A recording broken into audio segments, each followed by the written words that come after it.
In 1893, the Texas Animal Health Commission was founded with the mission to address the Texas fever tick problem. The battle against ticks is an ongoing effort and will continue to be for years to come. We, as Texas Animal Health Commission employees, can do our part in helping fight and continue to try to eradicate the tick. The following video would teach Texas Animal Health Commission inspectors and staff how to properly, safely, and successfully scratch horses for ticks. To properly scratch a horse or any other equine for ticks, personnel should first test the temperament of the animal. Remember, personal safety is the main concern during the scratching of any equine animals. You may begin scratching the animal on one side at the head, paying particular attention to the area between the jawbones, ears, and throat areas. Then you can move to the mane area. The mane should be parted and closely examined at skin level. You can now move down the side of the neck, again checking between the jaw and the throat latch area. Now you can move to the pectoral area and the area between the front legs. Don't forget to check the hairless area behind the front legs and the area where the cinch would ride. Now you can move to the back and the rib cage area.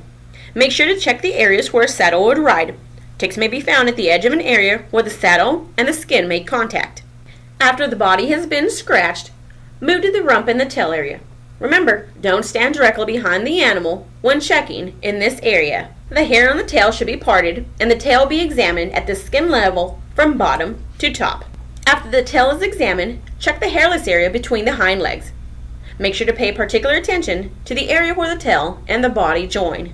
Once one side has been completed from head to tail, the opposite side should be scratched in reverse order from tail to head, paying particular attention to the tail, flank, cinch area, mane, ear, and throat areas. Once you have performed all of these instructions, then you have safely, properly, and successfully scratched the horse for ticks.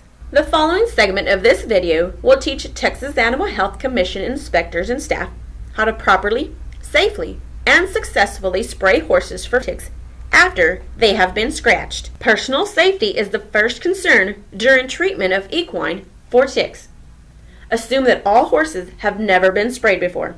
And as always, be aware of your surroundings in case you have to make a quick exit. Personal protective equipment, also known as PPE, is a must during the treatment of horses.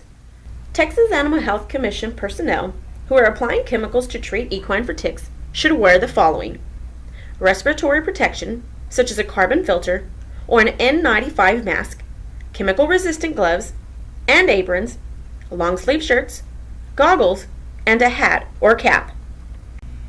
Please note that if someone is holding the horse for you as you spray it, they should also have on personal protective equipment in case of drift.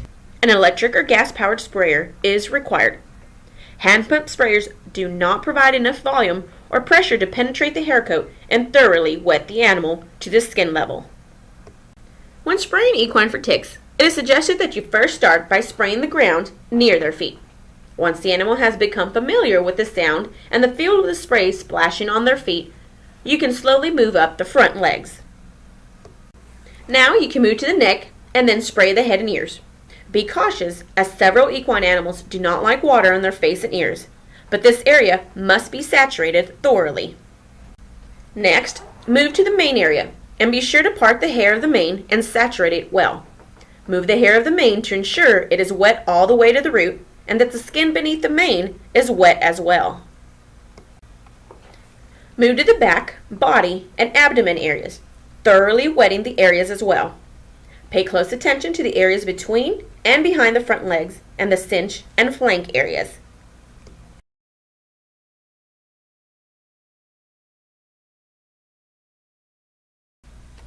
Once the body is thoroughly saturated, you can move to the rump and the tail.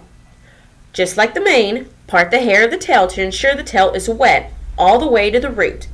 Lift the tail and spray the area beneath the tail and between the hind legs as well.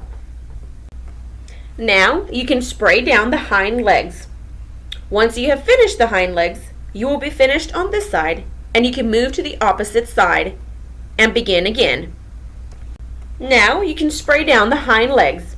Once you're done spraying the hind legs, you are finished with this one side, and then you can move to the opposite side. Once on the opposite side, spray from the rump to the head, paying particular attention to the flank, cinch, pectoral, mane, and throat areas.